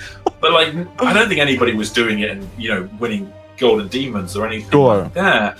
And it was but it was a really good job. And I know people that had armies sitting on shelves for years, and then Slapshot came out, and within like a month or so, they'd gotten thousands of points painted, which is amazing. Like that's so good. So I think it was the Honest Wargamer who I don't know if he came up with it, but like he made the first like proper video on it, and then it became super popular. And but that did have a bit of pushback. Like as an example, people were like, "Oh, Slapshot's got cheating." It's the funniest thing, dude. People are funny about that kind of thing. To be honest, you get it a lot with Warhammer, quite generally, and to us, it's a nerd thing. Like it is what it is. There are always going to be people that are like, "Oh, you play Warhammer like this?" Like for example, I play competitively. That will genuinely annoy some people. Sure. Like some people hear that, but you like competitive Warhammer? Fuck you. Like it is what it is. But like at the same time, most people are perfectly cool with it. The one thing about the community that's really good is that there's a big emphasis on just however you want a hobby, as long as it doesn't affect other people, that's great. There was a big pushback. Sorry, actually, I'm on one now. There was a big pushback recently where Games Workshop released a statement, and they were talking about this kind of tournament that they run of hobbying, and they said that if you're good, they said that you can't use AOS models and convert them to 40k, or 40k models and convert them to AOS. And this, I think, rightly got a lot of pushback. People were very angry because, like, that mentality is the antithesis of what makes the Warhammer community great. Yeah. The mentality of going like, "Hey, it's your hobby, it's your models." Like, I would never. I have no interest in taking, Stormcaster tunnels and converting them to Space Marines. But you know what? That's what you want to do, and it's your hobby, it's your money. Knock yourself out. I think that's great. And really, that did bother me because I've met people like that who do put other people down and say like, "Oh, this person," it wouldn't be to me because I'm a bit. I do like sticking to what the Lord does, but I have no issue with anyone else doing anything. Like if you want to do something that's completely your own canon, knock yourself out. And it kind of annoyed me because they do kind of embolden that behavior and that mentality of telling people that they're not hobbying right because you can't use AOS bits in 40k. That's not allowed. Like, of course you can. Yeah, anyway. It's weird too because from a financial standpoint, you'd think like they'd want people because they're just like, listen, man, AOS, it is what it is. Like my interaction with Warhammer years and years ago, because I was into like Forgotten Realms and stuff, was I would always see the Warhammer fantasy novels, right? And back then it was just Warhammer fantasy. And so like some of my favorite books were like Matthias Thurman, The Witch Hunter, or Brunner the Bounty Hunter. Like those two anthologies stand the test of time. Some of my favorite reading material. Even to this day, I love those books. So I just feel like doing something where you're saying you can't use these other models in 40K and vice versa, like they're just like chopping themselves off the legs. And no, it doesn't make any sense. Also, like because I've known guys like this personally, so they do exist. Where like I think some people take it as an affront if people use their models in conversions. And so, like, I knew a guy that was like, didn't really hate this idea of people using AOS models in 40K. I don't know why you dislike that, because like it doesn't even make sense. Like, for example, I have played the Dark Angels. The Dark Angels have their own, Primaris specific models now, which not a lot of chapters do. Sure. And a lot of people are looking at those Dark Angels models and they say, hey, those models are pretty nice, but I think they'd look much nicer if I painted them as Black Templars or Howling Griffins or whatever it's going to be, right? And if you do that, I think more power to you. Like, I think that's great. If anything, that only helps me because you're sending messages to Games Workshop that people like Dark Angels models, which is only a good thing. So I really don't understand that mentality, but and by no means is it common, but like it does exist, and I think it's not very nice.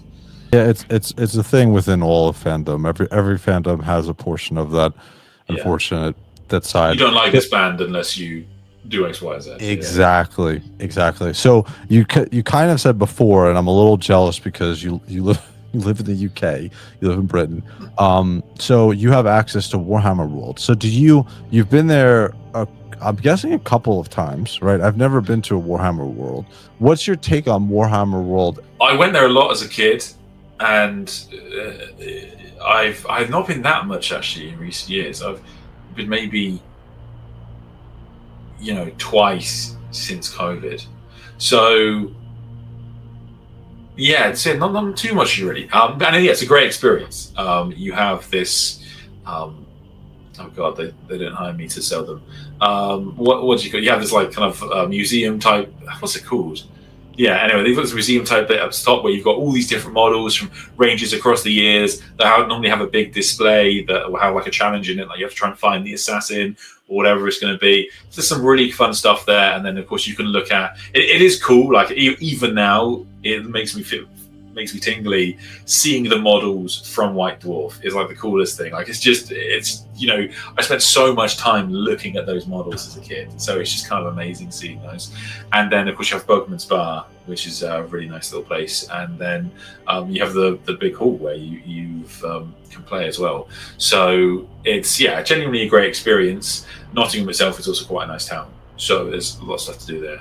So definitely would recommend. And if you're a Warhammer fan, there's actually a place in Thailand. I can't remember the name of it. I remember hearing about this. Yeah, and my in-laws own a place in Thailand, and so I would love. I'm going to try and go over there at some point and go to this place where they've built all of these awesome like statues and stuff out of like scrap metal that look like Imperial Knights and things like that. And it is a Warhammer store as well. So I really want to go there at some point. That's amazing. Awesome. Yeah, I've seen the one you're talking about, and it's looked amazing. Yeah, but I definitely want to experience Warhammer World one time, especially now that I'm so into Warhammer 40K and some of the stuff. So we covered a lot of the stuff regarding 40K and Warhammer.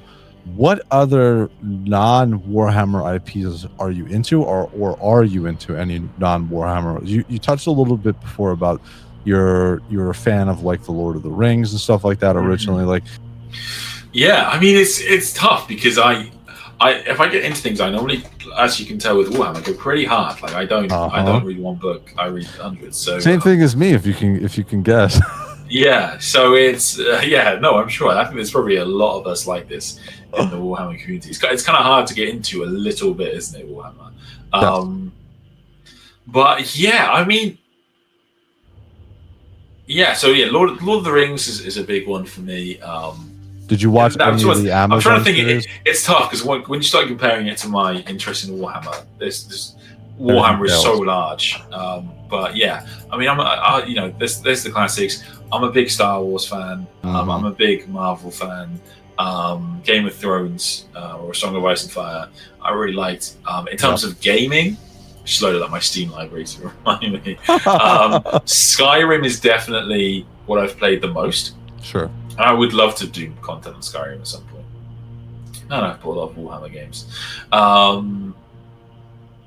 So yeah, it's tough. I have dabbled a little bit in Magic the Gathering, and I loved Yu-Gi-Oh as a kid. So I still, I don't play anymore, but I'll maybe one day go back into that. But yeah, it's tough because like when I say like I dabble, you know, it's like I'll you know read like 6 books and then really try and spend ages online trying to understand what's the background of everything.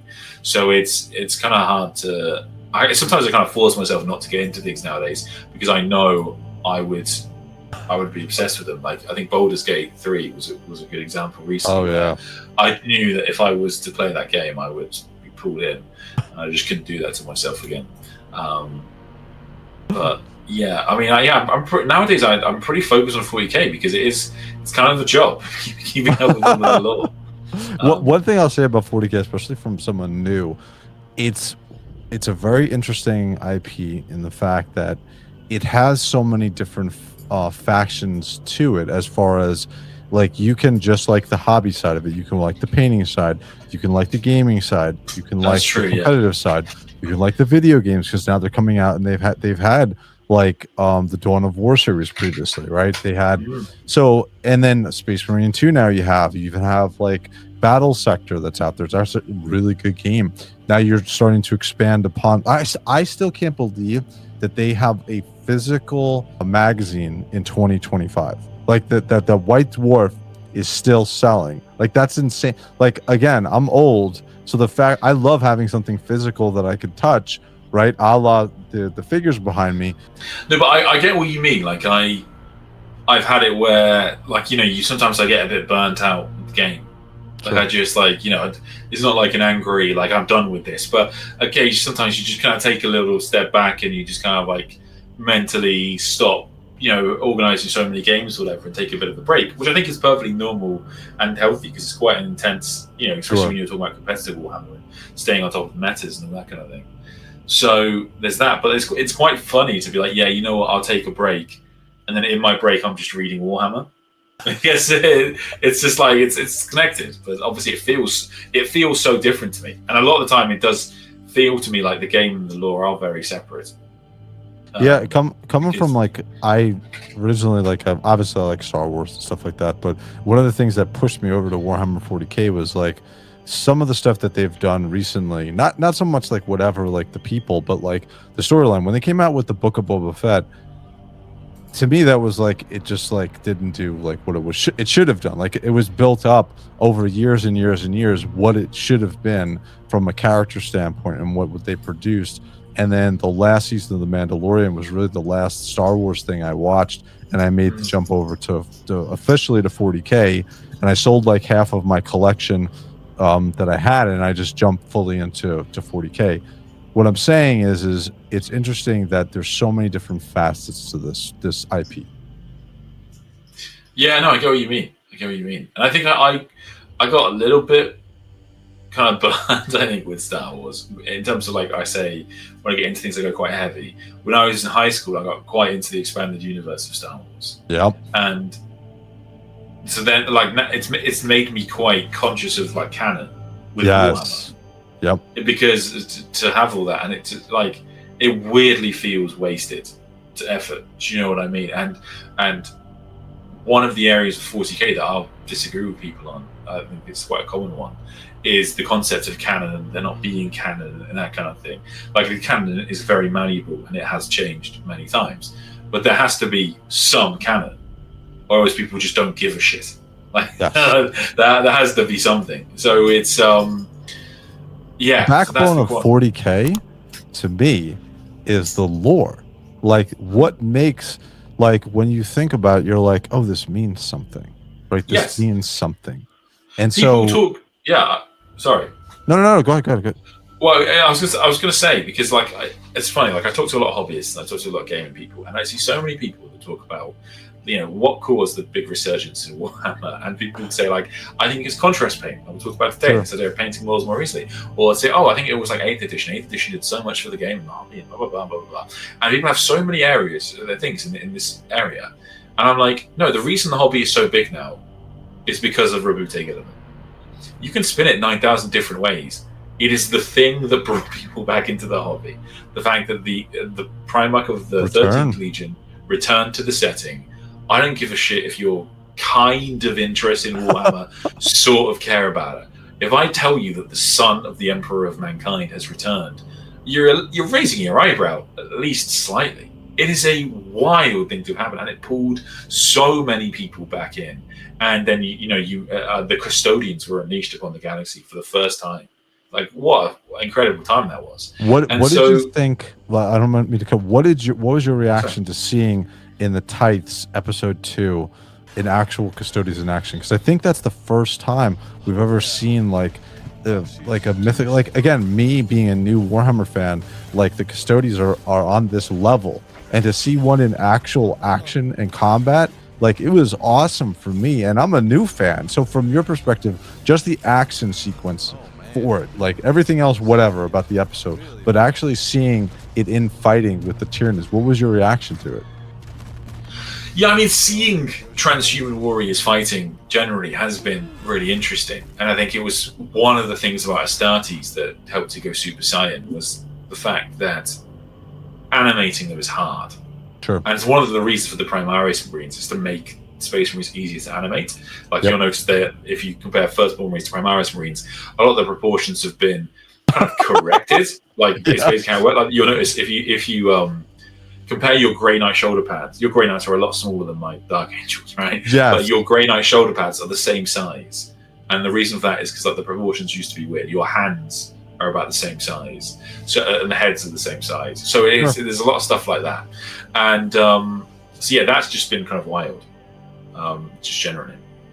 So one of the things that I was into, and this is kind of why I have the perspective on long-time Warhammer fans, and sometimes when they have a jaded view on something, because I've been playing World of Warcraft for like 20 years, and I've been playing the same character for 20 years, and so I have a very hate-love relationship with Blizzard, because I feel I have such an attachment to World of Warcraft and to my character that when they do come out with something new, I'm immediately having a jaded view on it. So I understand who are long-time Warhammer fans, not saying that you are, but I'm saying I understand it. So whenever, as a new fan, I see something come out and I make a comment on it, I'm like, that's awesome. And I immediately get pushback from other fans who are like, this is crap. Why are you talking? Like, why do you like this?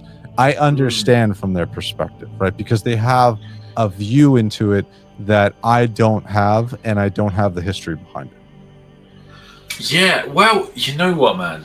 It's really funny. So I did a stream yesterday, which you joined on for a bit, which was on. I reviewed all of the books that came out last year. Sorry, by the way, I didn't mean to mess up your flow on that stream. No, that's absolutely fine. I think this is a really interesting point, because one of the things that I've had to learn is that most people don't read the books. Oh yeah. And one of my favorite things about yourself and my community is that it is people that read the books, and it becomes very evident in some of the questions people ask and the way people talk about Warhammer, because people don't realize how rare some things are to have had in terms of expansions for lore. So, for example, a lot of people talk about how the lore has been incredibly like slow, noble, and that kind of thing. Okay, yeah. Slow and noble is another really good example. And it's like, last year we had 2 books on High Lords of Terra. Do you know how many books on High Lords of Terra we have from the rest of Warhammer 40K? These are the High Lords of Terra. They're incredibly important. They don't get covered. This is really rare Warhammer lore. Sure. This is new shit. Now, you might not care about it, but for like Warhammer fans who've been in it for a long time, getting details on how the High Lords of Terra operate is massive. That's a huge thing. And so in that respect, like, some things are more impactful than people think. Like the fact that the Lion hasn't done anything, I understand the frustration, and I do say in the video, I think they need to do something with the Lion. But it's not that strange. It's not that weird, because like a faction getting a new direction every few years, which is what the Dark Game is going to get, is actually that's quite a lot for Games Workshop. So a faction, like, normally they'll like choose a different chapter each edition to get a bigger focus. And I'll just be like, what were the Imperial Fists doing? Oh, they had a battle versus the Orcs. I get it. That's what you get. So there's stuff like that where it kind of becomes, there is context to things. Like, I guess really it's context to complaints that people have on the setting. It's new fans who don't understand. Like, I'm getting that, right? I understand the flow of how Game Workshop or Black Library or whatever like, I understand the way this isn't something like we're used to coming into this from Star Wars, where they're going to immediately, you know what I mean? Like, it's a different flow to it. Yeah, and it changes, because I think it changes what your complaint it should be. I guess that's what I want to say to people is not that you shouldn't complain about things. Like, if your thing is the Lion has come back, you should really do something with Lionel Johnson. I think it would be great for the setting. That's a fantastic point. But your point can't really be, this is ridiculous, they haven't done anything with Games Workshop, why are they slowed down? Because they haven't really slowed down. They're moving way faster than they ever have done. But you are right to recognize, and this is where I think I actually, like, well, I take this argument further to when I disagree with people, where I talked about canon earlier. The other thing that's super important is story. And for most of Warhammer 40K's history, you'll hear this phrase very often. It's not a story, it's a setting. That's not true anymore. I don't believe that's true. No. I believe Warhammer 40K is about the story. People are driving into this hobby because it's about the story. People want to know what happens next. People are super excited. And I think that, so the idea of do something with Lionel Johnson is because people are hyped. Like, ride the hype. People are super excited to see what happens in the 65th Horus Heresy book. Yeah. Because there are a bunch of open-ended questions. And even people that don't read the books are still excited to find out what happens in that book. That's why people check out channels like mine. And so I think that it's a really, there is some perspective that comes from being in the hobby for a longer period of time. But I try to, and I hope I don't come across it, I try to stay away from telling young fans, like, you know, you can't complain about things, because I totally understand someone. Sure. Like, I want more from the line. I think it's crazy that he came back, 2 years ago now, and he's not done much. That's totally fair, but you're technically wrong, I think, if you say the hobby is slowed down. That's not really true. I hope that made sense.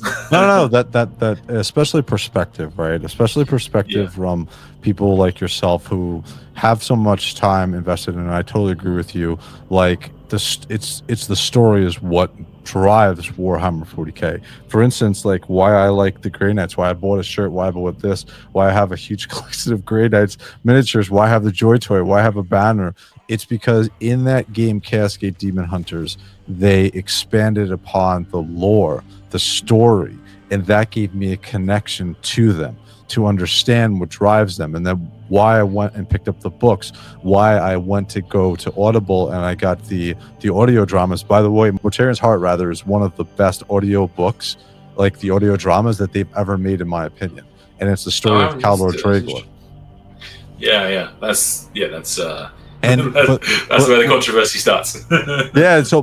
Like, reinforce, like, it's the story. It's giving me some type of emotional, like, draw to that, and that's what the story does. For instance, I bought, and I told you this, I bought the special edition of the Emperor's Gift, which is my favorite Warhammer 40K book, right? I tried to get this as part of the pre-sale. Yeah, that didn't work. So I literally bought it for like double the price. It's really nice. The only thing that I'll say is, and then I have I think this is the only two, and I know that Garrow is not really technically a Grey Knight, but like, he's really the start of them. But this is the special edition of. He's not a Grey Knight, but he's a Knight of Grey. Yes, exactly. But this is so I did a comparison between the two, but that's what I'm saying. Like, it's the story why I'm going out and I'm buying this, and why I have time invested, and why I'm interested in this, because I see the importance of the story and how serious, like, how much time people put into this, and understand that. And that's what drives Warhammer 40K to me. Yeah, no, that's fair. But it's kind of funny, because that's it's one of the things I don't really talk about on the channel. A, because I don't think people would find it particularly interesting, but I find it interesting, which is that I know I disagree with other YouTubers on this, where like, you know, people put such an emphasis on like, oh, the Primarchs shouldn't have come back and all this kind of thing. I'm like, I don't think you see Warhammer the way I see it. I see it, and a lot of these are old guard. People have been in the hobby for a long time, longer than I have. Sure. And so, but yeah, people that view that, I completely disagree. I think the Primarchs have been the main driver for people coming into the setting, and I think that they are why people are sticking around, because people want to know. Caldor Drago is an objectively fascinating character, and yes, he is bonkers powerful. that's not great, but it is compelling. You know, I think you can kind of tame him down. It's fine. Yeah, no, I agree. Like I said, I think some aspects of it, like you have aspects of like certain authors making certain characters, whatever. But the entirety of what Warhammer 40K, what drives it, from the miniatures to the toys to the games to whatever, is the story. And that's what Star Wars kind of forgot. And that's why it's in the state that it is, where you have a lot of people wearing, you have literally like a line in the middle with their fandom. And it's because the story and the lore is so all over the place. Like, they've changed so much things, and for people who've been and invested all this time, they feel somewhat betrayed, right? Like you were expanding upon before. So I definitely understand. I definitely agree with you from that perspective. So all right, I think we covered a lot, dude. Like, this has been awesome. Anything like in the future for your channel that you have coming up? Any kind of collaborations or anything that you want to announce or say? You know, I think the big thing for me this year is I do want to make a lot more beginners content, because I understand that, like, a lot of my live streams are talking about books that I've read, and so they're quite hard to jump into. So I do want to make sure a lot more beginner stuff. So that I'm really excited for this year. Like I said, I'm just editing it now, but I did a live stream yesterday when I went through all of the books that came out last year. It was a good live stream. So I'm a big fan of the books, and if you want someone who is like I say, is actually going to read the books and not just read you the wiki, please, check the channel out. It does mean the world. And people like yourself, people who support the channel, I mean, it's the coolest thing I do. I'll tell you that, definitely. Like I said, one of the things I respect, and it's not that I don't respect other YouTubers who do this, is, again, I know when I come to watch one of your videos, if I want to know something about, like, for instance, they just released, I think his name is Valdor from the Custodes, right? I didn't know anything about him, and they Constantine Valdor, and they announced, they put out a JOYTOY figure of him in 30K, and I was like, oh, he looks cool, but he doesn't. I have a whole thing with figures that are not having their helmets on, right? So he doesn't have a helmet on, and I'm like, whatever, maybe I'll pick him. And everybody in the comments were like, dude, you're crazy, such a cool character, like, he's awesome. And so I know I can go to your channel and I can get some information, and then that will drive me to the book, right, or the audio drama of it. So that's really what I appreciate about it. That's why people love to support you. That is honestly one of the nicest feelings, is when people tell me that they read the book, because I talked about it. And I think it's tough, because I think a lot of people one thing I talked about in the stream yesterday is that, like, I haven't done that a lot, having had that conversation with people where they buy the book because I've talked about it. Like, sometimes people need that thing that's going to really sell it. Like, it's got a Primarch in, it's got a discussion on the Emperor of Mankind, it's got a huge expansion for this chapter. That kind of thing is what drives people to buy books. And so I think that they need to. It's interesting. We're in a new era, so it's kind of funny. Correct. But What talk about platforms that you're on? So obviously you're on YouTube. You have an Instagram. What is, so other platforms besides YouTube would you say that you're on consistently, or you want to grow to in the future? Is there anything from that perspective? I've pretty much kept everything on YouTube. I do have Instagram, which is the other one I probably use the most. Now I talk to people. I do have, like, an X account, and we do have a members Discord. But I've not done too much on other platforms. Maybe I should do. I don't know, but yeah, so far I've not done too much. For the rest of the year, any big like thing that you have? Do you want to go to Warhammer World again, or? Oh, you know what? I would like to go to more Warhammer events, just generally. Yeah, like the Warhammer World doesn't necessarily have to be Warhammer World. I would definitely go again at some point, but yeah, I would like to go to more Warhammer tournaments. Or at least, you know, there aren't really tournaments for Horus Heresy, because I'd say it's a bit more like narrative, yeah, kind of like a historical kind of game type thing. But yeah, I would like to go to way more Warhammer events, which is the one thing sadly I haven't done so much.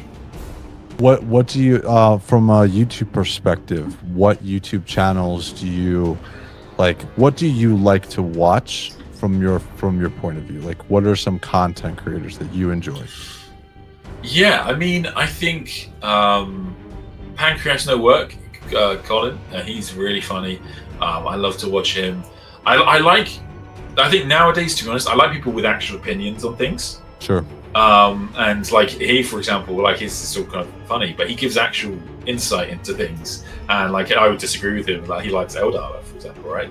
But I really like that, in that he kind of will actually explain, you know, why he thinks like the Emperor of Mankind's a dud or whatever it's going to be. Sure. And even though I would disagree with him, that's the content that's most interesting to me, and that's, I think, generally true for me on YouTube. I think yeah, like, I mean, sometimes, to be fair, you just want, like, if you want to know what happened at a, you know, recent event or something, you just want the facts. But if it's to be enjoyed, I think that's what I want. Cool, perfect. So, all right, so you have your YouTube channel. I'll throw the link up on here as well. Do you have any questions for me before we close this up? Anything that interests you, or any questions at all? Not really. I mean, how many JOYTOY figures do you have now? I think I have like close to 400 to 500. Oh my god! So that's a hefty build. So yeah. I also have. I love meeting people who spend a lot on their hobbies, because it means I can tell Caroline that what I spend is nothing. What's actually funny, so I have one thing, like one of the drivers for like this whole thing with Warhammer was, and you know this, I found out I had a brain tumor last year, and I had the surgery. I had brain surgery, I got it out, and one of the things like that drove me to do this YouTube was kind of like that, was like, well, you know, I've always wanted to do this. There's no better time than right now to do it. So it kind of forced me to open up myself to do that. And the other thing too that I actually wound up doing was I actually got a I purchased a cosplay outfit of, I'm getting it made right now by CG Armors, and they're making me. You mentioned this before to me. Yep, an interceptor from the Grey Knights, and they essentially are using the JOYTOY figure as the model for it. And so, like, from an artist perspective, like, it's easy. A 1/18 scale figure that's articulated and moving is easy for them to make a cosplay outfit out of. So yeah. So I'm doing that as well. I've really won that. I mean, one of the things I have with, you know, now that I do this a bit more seriously, I can kind of like justify to myself, like, things like that, you know, having a cosplay outfit, because, you know, not only would I reckon I could find a reason to wear it like 3 times a year or something. Oh yeah. It's not bad, but I was like, I'd have it in the background, right? Like, how epic would it be? You know, in my head, I'd have to. Dude, 100%. Or even if you went to like a Warhammer event or something, like, I'm gonna go to New York Comic Con this year, and this is my first time being there, but I'm gonna be dressed up. I think it's gonna be hysterical. Yeah. No, I'd love a Dark Angels cosplay. Like, yeah, like I think that even if it was super expensive, like I said, I think I'd get good use out of it. Dude, you should see. I go to CG Armor's Instagram. They made one of Lionel Johnson. It looks crazy, dude. Yeah, I think I did I think you sent it to me before. Yeah, I mean, it would be amazing. I mean, because also, like, I wonder if it would help, because I'm also, you might be able to tell from the videos, I'm also quite a big person. Yeah. It's one of my curses, and how tall are you, if you don't mind me asking? So I'm about 6'4". Oh wow, okay, cool.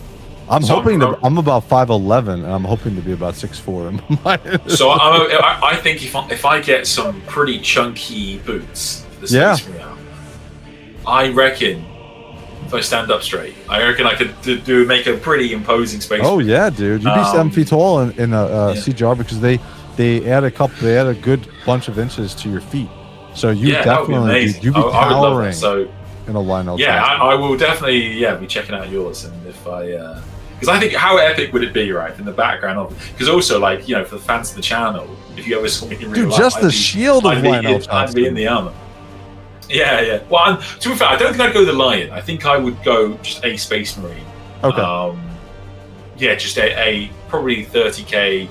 Maybe, I don't know. I'd have a think, but maybe just like a 40k Dark Angel, or maybe do something like funny, like an apothecary outfit or something like that. But then have like a first aid kit and just kind of like go around the Comic Con.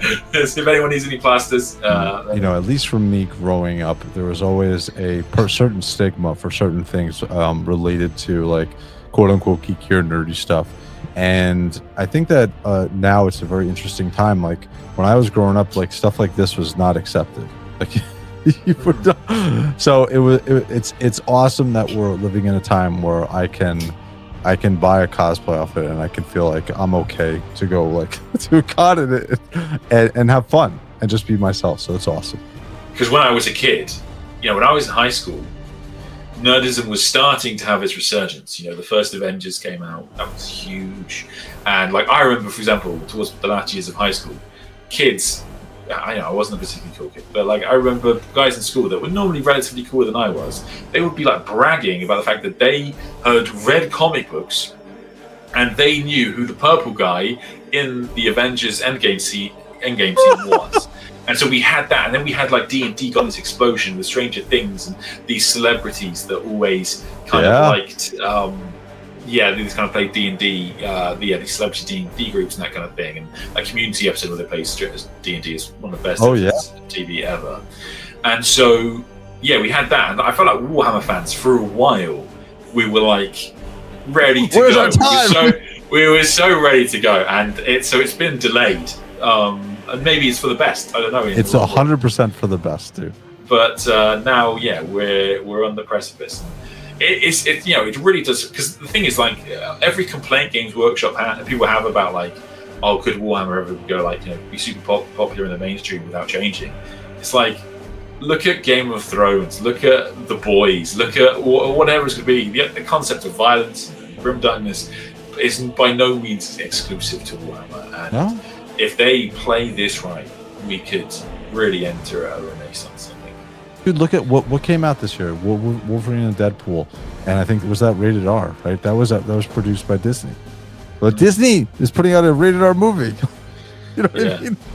So anyway, all I want to say again, I'm going to put your obviously your link to your channel in here. So thank you for coming on. Thank you for talking. Thank you for giving an insight into kind of what you like and what makes you tick, and why you do the things you do, and why we do appreciate your channel. So I want to say again, thank you to you for jumping on here. And again, guys, as usual, like and subscribe.